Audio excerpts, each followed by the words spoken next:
পিডব্লিউডির জায়গায় মাটি কাটা নিয়ে দুই প্রতিবেশীর মধ্যে অশান্তি, মারধর, ঘটনায় আহত এক। আহত প্রতিবেশী শেখ রাঙা তিনি জানিয়েছেন, তার প্রতিবেশী জানে আলম, মনিরুল, ইমতিয়াজ নামক এই তিন ব্যক্তি তাকে বেধড়ক মারধর করেন। এই বিষয়ে তিনি আরও জানাচ্ছেন, জানে আলম নামক একজন ব্যক্তি, তার যিনি প্রতিবেশী, তিনি পিডব্লিউডির জায়গা থেকে মাটি কেটে নিজের জায়গা ভরাট করছিলেন। এবার সেই বিষয়টি নজরে আসতে শেখ রাঙা নামক ওই ব্যক্তি ঘটনাটির প্রতিবাদ করেন এবং প্রতিবাদ করাতেই দুই পক্ষের মধ্যে বচসা শুরু হয়। বচসার রূপ নেয় মারধরের এবং আহত ব্যক্তি অভিযোগ করছেন, জানে আলম, মনিরুল এবং ইমতিয়াজ নামক এই তিন ব্যক্তি তাকে বেধড়ক মারধর করেন। ঘটনায় আহত হন তিনি। পরবর্তীতে তাকে উদ্ধার করে আরামবাগ মেডিকেল কলেজ ও হাসপাতালে নিয়ে আসা হয়।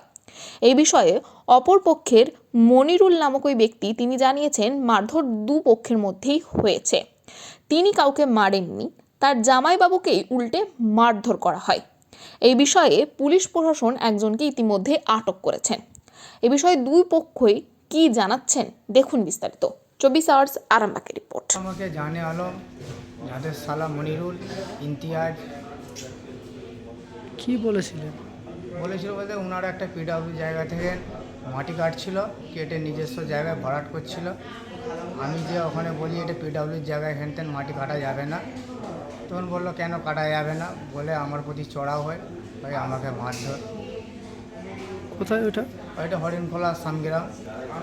এফআইআর করেছেন? হ্যাঁ, এফআইআর করেছি। কি আসে, হ্যাঁ, ছাড়াতে আমার স্ত্রীকেও মারধর করে। কারা করলো এটা? এটা করলো জানে আলম, জানে আলমের সালা মনিরুল, ইমতিয়াজ। করেছিল মানে পিডব্লিউ জায়গা থেকে মাটি নিচ্ছিল। ওই সময় গিয়ে আমার স্বামী বারণ করে যে পিডব্লিউ জায়গা থেকে মাটিটা কারা নিয়ে নিচ্ছে, ওখানে আমাদের বাড়ি ছিল। বলতে বলতে আমার স্বামীকে জানে আলম, ওর শালা, ওর ছেলে মারধর করে। এমনকি আমি ছাড়াতে গেছি, আমাকে পর্যন্ত প্রচুর মারধর করে, শাড়ি ফাড়ি ছিঁড়ে দিয়েছে। ওইটা হয়ে গেছে কি, ওই আমার যে জামাইবাবু আছে, তো জামাইবাবুর ওইখানে জমি আছে আর কি। আর কি নাম আপনার জামাইবাবুর? শেখ জানে আলম। আচ্ছা, শেখ জানে আলম ও কি করছে, ওই কিছু মাটি ধসে, একটা দেখবেন ওইখানটা দিয়ে একটা নালা আছে না, নালার মুখটা জ্যাম ছিল, সে সামান্য মাটি একটা গাড়ি রাখার জন্য একটু তুলেছে। তো ওনার যে প্রতিবেশী আছে রাঙা, উনি 4 দিন আগে ও রাত 12টার সময়, নতুন এখন নেতা হয়েছে আর কি, খুব চেঁচামেচি করে গেছে এই দোকানটাতে, যা ওর একটা ভাড়াটের সঙ্গে। তো ওরা, ওই ছেলেটা তো মানে আমাদের জামাইবাবুর পাশেই বাড়ি, তো এবার ওরা অল্প বয়স, আমার ভাগনারও অল্প বয়স, ওদের প্রথম থেকেই দুজনে সাপেলে উঠবে, একবার মিশে যায়, ঝগড়া হয়, কিন্তু যত বড় হচ্ছে না ঝগড়াটা যেন বেড়ে যাচ্ছে। তো সেই হিসাবে ওইখানে মাটি কাটা নিয়ে, তো ওর ওইখানে কোনো জায়গাও নাই, কিছুই নাই, ওই যে রাঙা বলে ছেলেটা, ও এসে কি করেছে, কোদালটাকে ছুঁড়ে ফেলে দিয়েছে আর ঝুড়িটাকে ছুঁড়ে ফেলে দিয়েছে। তো সেই অবস্থা একটা চেঁচামেচি হচ্ছে, আর আমি যেহেতু ওনার সম্বন্ধী, আমি দেখুন অবস্থা একটা চেঁচামেচি হচ্ছে, আমি গেলাম।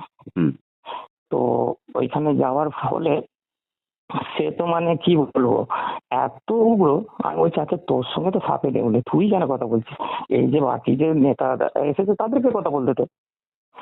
অনেকজনকেই তো মেরেছেন আপনারা। দেখুন, ওইটা আমার সিসি ক্যামেরা আছে, ঠিক আছে, আমার বাড়িতে সিসি ক্যামেরা আছে, যদি বলেন সিসি ক্যামেরা ফুটেজ, মানে এমনই মারধর করেছেন, তারা হসপিটালে ভর্তি আছে। আর ব্যাপারটা শুনুন না। হ্যাঁ, বলুন বলুন বলুন। তারপরে তো এবার ঠেলাঠেলি হতে ওদের কি করেছে, ওদের 14 জন বেরিয়েছে। ঠেলাঠেলিটা প্রথম কিন্তু আমার ভাগনা এসে ঠেলে দিয়েছে, তুই কেন আমাদের সব জিনিসে নাক গলাবি। আমার ভাগনা কিন্তু প্রথম ঠেলেছে, ঠেলতি এবার হাতাহাতি, এবার ওদের মানে শুরুটা করেছেন আপনারা, আপনার ভাগনা? হ্যাঁ, ভাগনা এসে ঠেলে দিয়েছে, অল্প বয়সে দুজনেই। হ্যাঁ, ঠেলে দিয়েছে। ঠেলা থেকে এবার আমি যে সামলাবো, ওরা 14 জন, এবার যেমনই হোক আমার জামাইবাবুকে আর ভাগনাকে মারছে, আমি কারো গায়ে হাত দিইনি, আমি শুধু ছাড়িয়ে গেছি, ঠিক আছে। হ্যাঁ, তো দিয়ে দেখ, ঠিক আছে, সব লোক পড়ে গেল, ছড়াছড়ি হয়ে গেল। এবার হতে কি করছে, ওদের যে আর একটা নেতা ছিল, সে কি করেছে, আমার জামাইবাবুকে ছাড়িয়েছিল, কিন্তু এমন ভাবে তাকে ধরেছে, বাকি 3 জনের সময় জামাইবাবুকে মারছে। জামাইবাবু, আপনিও মারলেন? না না, আমি মারিনি। জামাইবাবু বলছে যে তুই আমাকে ধরে মার খালি, ওকে একটা বাঁশ ছুঁড়ে দিয়েছে, ছোট একটা বাঁশের লাঠি ছুঁড়ে দিয়েছে, ঠিক আছে। ছুঁড়ে দিতে ও কি করলো, ফের আমার জামাইবাবুকে ভালো 3 জন মিলে ফেলে একদম 4 জন 5 জন মিলে মারতে লেগে। ওই কি নাম ওর, ওই আশরাফুল নেতাটা। এবার ওই দুজনে ওরা জামাইবাবুর কাছে কাজ করতো তো। এবার এটা ফ্যামিলিগত জিনিসটা না পার্টিতে চলে গেল। এবার এসে আমি কি করলাম, জামাইবাবুকে ভাগনাকে নিয়ে গিয়ে আমার বাড়িতে ঢুকালাম। এবার বাড়িতে যখন ঢুকিয়েছি আমার পুরো গেট, ওদের তো 14-15 জন, পুরো এসে আমার গেটটাকে ভেঙে আর একটু হলে উল্টে পড়ে যেত। সিসি ক্যামেরায় দেখতে পাবেন কিন্তু এগুলো, যদি মিথ্যে কথা বলে থাকি। 14-15 জন গিয়েছিল আর আপনারা দুজনকে মারলেন, আপনাদের বিরুদ্ধে লোকগুলোই মার খেয়ে হসপিটালে ভর্তি হলো। আরে ওইটা তো আমরা বুঝতে পারলাম না, আমরা জানলাম যে এরা তো প্রতিবেশী, যে প্রতিবেশী যে এইরকম, এটা যে পার্টিতে চলে গেছে বুঝতে পারিনি। বুঝতে আপনার পেরেছেন তো? জামাইবাবুকে কি পুলিশ আটক করেছে? আমার জামাইবাবুকে পুলিশে নিয়ে গেল, তো জামাইবাবু না, তারপর পুলিশ এলো, তো পুলিশ এসে জিজ্ঞাসা করলো যে কি হলো, বললো যে আমি ওইখানটা একটু মাটি কাটছিলাম। বলছে তাহলে আপনি ওইখানটা পিডাব্লিউ জায়গায় আপনি মাটি কেটেছেন, ওইটা বেআইনি। বলছে ঠিক আছে তাহলে বেআইনি, হ্যাঁ ঠিক আছে বেআইনি। ওই জামাইবাবুর নামই কেস হলো, বাকি আরো তো পুলিশ এসেছিল। তারা কজনকে কোনো- পুলিশ আটক করেছে? পুলিশে আমার জামাইবাবুকেই নিয়ে গেছে, একজনকে? তারপরে একজনকে। সন্তানের পরে মন বসছে না, প্রচুর পরিশ্রম করেও আপনি আশানুরূপ পারিশ্রমিক পাচ্ছেন না, যার ফলে আর্থিক সংকট আপনার জীবনে দুঃখ এবং চাপের ছায়া ফেলেছে। দিনার ভারে জর্জরিত স্বামী স্ত্রীর মধ্যে জীবনের কঠিন মুহূর্তে আপনাকে সঠিক পথে পরিচালিত করবেন আন্তর্জাতিক খ্যাতিসম্পন্ন স্বর্ণপদক ও স্বর্ণ মুকুটপ্রাপ্ত ডক্টর অজয় শাস্ত্রী। তিনি শুধু আপনাকে পথই দেখাবেন না, আপনার জীবনে সত্যিকারের সুখ, শান্তি, ঐশ্বর্য, অর্থ যেন সঠিক সময় আপনার কাছে পৌঁছে দেয় সেই দায়িত্বও নেবেন। তাঁর জ্ঞানের আলোতে আপনার জীবন হয়ে উঠতে পারে নিরুদ্বেগ ও সমৃদ্ধির পথে ধাবমান। তাই আর দেরি নয়, স্ক্রিনে দেওয়া নাম্বারে এখনই ফোন করে ডক্টর অজয় শাস্ত্রীর সাথে যোগাযোগ করুন। কে জানেন, হয়তো একটি মাত্র ফোনই আপনার জীবন